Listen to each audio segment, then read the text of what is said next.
From the heavens above, the lake whale's ridge looks like a sandy tail. Here, ancient dunes form hilly terrain. On these sands is one of the world's rarest ecosystems, called the Florida scrub.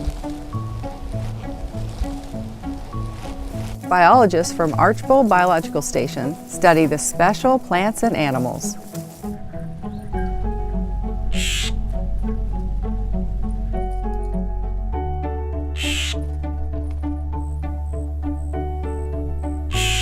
One of those animals is a gopher tortoise known as 21. That number was painted on her shell by Archbold researchers in 1968. She is the queen of Red Hill. She has presided over her sandhill kingdom for more than 6 decades. Her reign began in the 1950s when Florida was a different place. Before NASA, we have ignition, and Florida's population boom. Florida's superb climate, beaches, and way of life attract people like a magnet. Approximately 20 million tourists pour into the state each year. Many who vacation in Florida return to live. Today, the drive to Red Hill feels like a ride on a gentle roller coaster. Up and down, you pass over orange groves draped over the hills. Then, the final ascent up to Red Hill, rising to 210 feet. These old sands are an orange-red tint, stained by ancient mineral deposits. From one of the highest spots on peninsular Florida, you can see the tiny extent of the native sandhill. In this patch of old Florida, there are pines and hickories standing above the palmettos and oaks. This is the home of the Queen of Red Hill. Walking across these old dunes to her burrow is a struggle. Upon arrival, she is nowhere to be found. She emerges from her home on her time. So you wait. Your mind wanders over the minutes, or is it hours?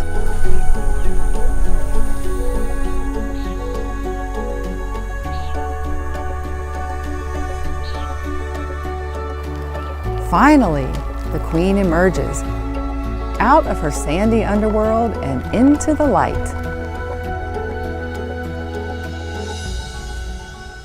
She sits outside her burrow to warm her body.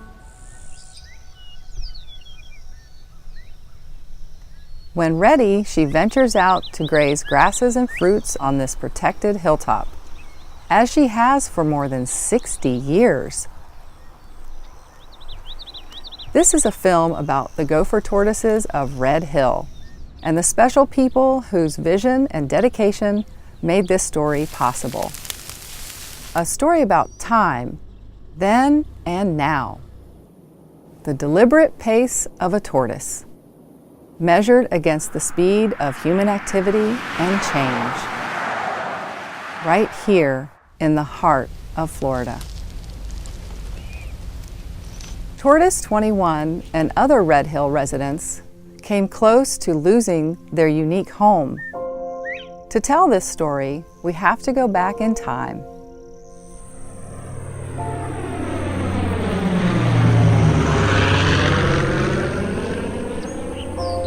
In 1914, the area around Red Hill was named Hicoria by the botanist and explorer John Kunkel Small. Small's favorite local plant was the scrub hickory. Back then, this was a wild land of sandy wagon trails, long before any paved roads existed. It was a tough life for the handful of homesteaders living in the remote sandhills of Hicoria. sightings of bears, panthers, and bobcats were common. Most influential for Hicoria was the arrival of two men. One, a lumberman from Georgia named Walter Sherman, and the other, a New Jersey millionaire named John Roebling II. In 1929, John Roebling and his wife Margaret purchased 1,000 acres of land in Hicoria. They were planning to build a mansion on one of the sandy red hills. They hoped Florida's mild winter climate would improve Margaret's health. She had tuberculosis. Margaret loved Red Hill for its natural beauty. She was a botanist with a deep appreciation for preserving wild areas. In planning their Red Hill estate, the Roeblings brought a strong respect for the land and a philanthropic commitment to the local community. By then, railroads were being built into the heartland of Florida. The real estate boom of Florida began attracting more and more people, and the pace of converting sandhills to orange groves quickened. As a descendant of engineers and one himself, John knew that sturdy buildings would be needed in hurricane-prone Florida. John's grandfather and father designed and built some of America's first suspension bridges, including the Brooklyn Bridge. Using superior materials, Roebling built a hurricane-proof storehouse and other sturdy support buildings for the Red Hill estate. When Margaret died in 1930, John continued work on the Red Hill estate as a memorial to his wife. John also wanted to ensure jobs for the local community as it was the beginning of the Great Depression. These historic buildings are still admired today for their remarkable craftsmanship and durability. Ultimately, he abandoned his plans to build a mansion on Red Hill. He began a search to sell this unique Florida property to someone sensitive to the unspoiled beauty of the land. That someone came along in 1941. He was a childhood friend of John's son, Donald Roebling. His name was Richard Archbold. Richard Archbold was a world explorer and aviator. During the 1930s, he organized and led biological expeditions to New Guinea as a research associate of the American Museum of Natural History in New York City. When Richard first visited the Red Hill estate in February 1941, he immediately saw its potential as a biological field station, and he moved right in. The Red Hill estate became the Archbold Biological Station. The Roebling support buildings became its core campus and also Richard's home for the next 35 years of his life.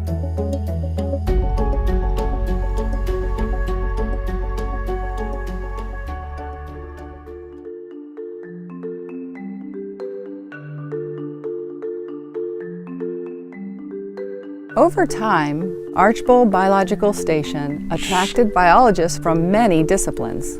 They were drawn by the prospect of discovering new species and delving into the ecology of animals and plants living on the ancient sand ridges of Central Florida.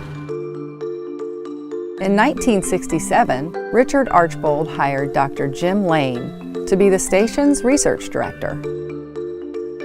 One of Jim's first research projects was to initiate a long-term monitoring study of the Gopher Tortoises of Red Hill. In May 1968, Dr. Jim Layne found and measured the 21st tortoise in his study. He noted 21 was already fully mature and at least 10 years old. Today, 50 years later, she is at least 60 years old. That would make her similar in age to the current Archbold Executive Director, Dr. Hilary Swain.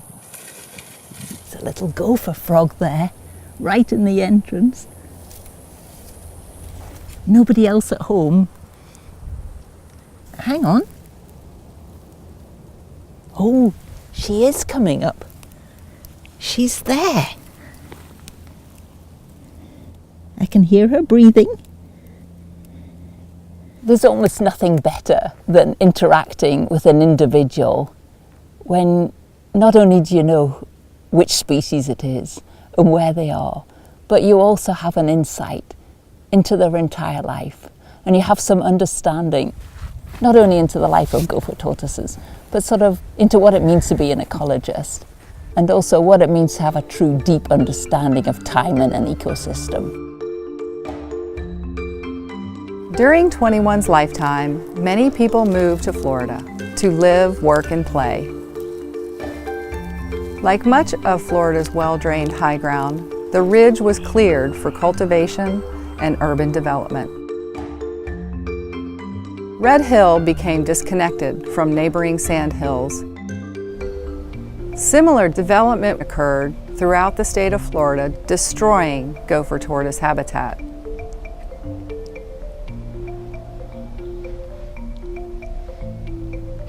In 2007, the tortoise was listed by the state as a threatened species.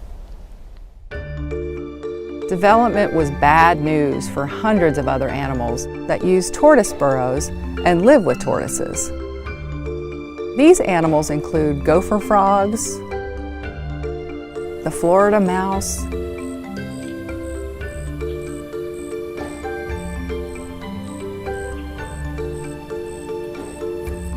snakes like this Florida pine snake, and all kinds of insects like this burrow fly. Today, Archbold biologists continue the study started by Dr. Layne 50 years ago. Wow, she's big, 327. So our current research is focused on the ecology and population biology of gopher tortoises here in the southern part of their range. And we're really interested especially in how the tortoises respond to fire and land management. For example, this unit behind me here was burned about 6 months ago. And we're looking at how the tortoises respond and whether they move back in now that the habitat has been improved with the fire.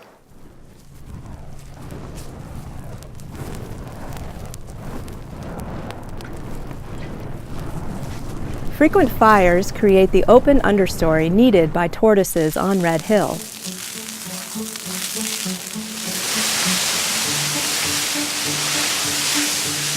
Two years before John Roebling purchased this land in 1929, a wildfire on Red Hill created ideal open conditions for tortoises. But then, Roebling and Archbold suppressed fire for the next 50 years, mistakenly thinking fire was bad. The intense seasonal inflammability of the sand pine required that immediate protective steps be taken against fire. They thought they were protecting Red Hill. Instead, the habitat for tortoises was deteriorating. Without fire, sand pines invaded the sandhill and grew into a closed canopy forest. The shady forest was unusable for gopher tortoises and all their burrow companions. Still, Tortoise 21 persevered through this period of fire suppression, thanks to frequent mowing on the very top of the hill. 21 was here when Richard Archbold passed away in 1976. Archbold bequeathed the land, buildings, and an endowment to help continue the work of the biological station. The fire ecology of Red Hill became better understood during the second half of the 20th century. If there's no more spots, then we're probably going to light from F and from L toward D. Archbold Biological Station started carefully reintroducing fire in 1977. Lightning and human-ignited fires keep the fast-growing subtropical vegetation low and open. Restoring the habitat with controlled burning takes time. With repeated fires, sometimes assisted by chopping thickets of shrubs in long, unburned areas, the tortoise food plants like wiregrass and gopher apple can thrive again in the Florida sun. And tortoises can begin moving back into the newly restored, more open habitat.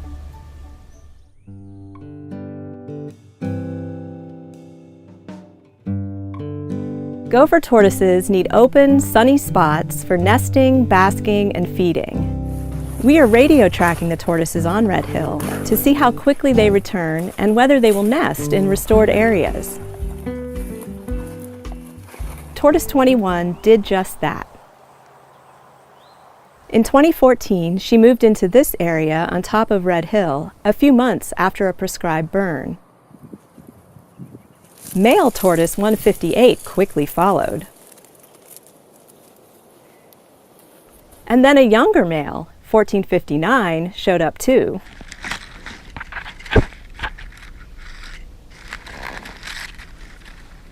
Tortoise 1459 spent a lot of time outside 21's burrow, head bobbing to entice her to come out and mate with him. His courtship efforts were soon interrupted by Tortoise 158, an older male. Our research discovered larger males like 158 have an advantage over smaller males when it comes to mating success. By studying the DNA of 200 hatchling tortoises from Red Hill, we found that Tortoise 158 fathered at least 28 offspring over 2 years. That makes him one of the most successful male breeders in the colony.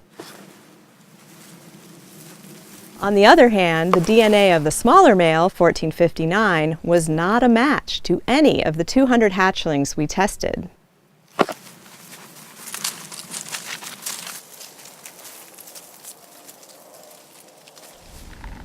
Female tortoises are very secretive when digging a nest to lay their eggs. After several months, the eggs hatch. The tiny tortoises dig themselves out and disperse immediately to fend for themselves. Only a few hatchlings will survive to reach maturity and establish their place in the tortoise colony. Our research records show at least 14 biologists have encountered Tortoise 21 over the last 50 years. Among other things, they took measurements to track her growth. Older tortoises like her grow slowly, adding less than 1 centimeter of shell per year. On a hot July day in 1980, she had a close call. A researcher found her upside down. A tortoise will sometimes flip over its opponent during aggressive encounters. For a tortoise, upside down can mean death. We will never know what kind of trouble Tortoise 21 got into that day.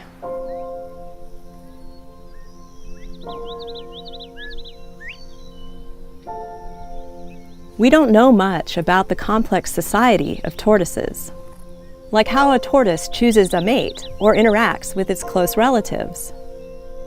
Only a few studies in the world have explored these kinds of questions for tortoises. By combining our decades of field observations with modern-day tools like motion sensor cameras and genetic analyses, we are slowly revealing a fascinating portrait of the tortoises on Red Hill.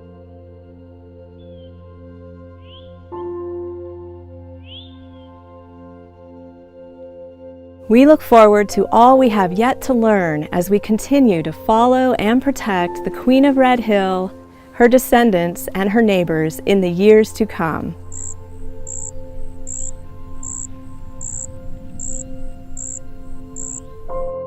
Archbold Biological Station would not exist without the vision of previous generations. There were special people who recognized the natural beauty of this land, who appreciated its unique biological diversity, and who worked to understand the ecological importance of fire before it was too late.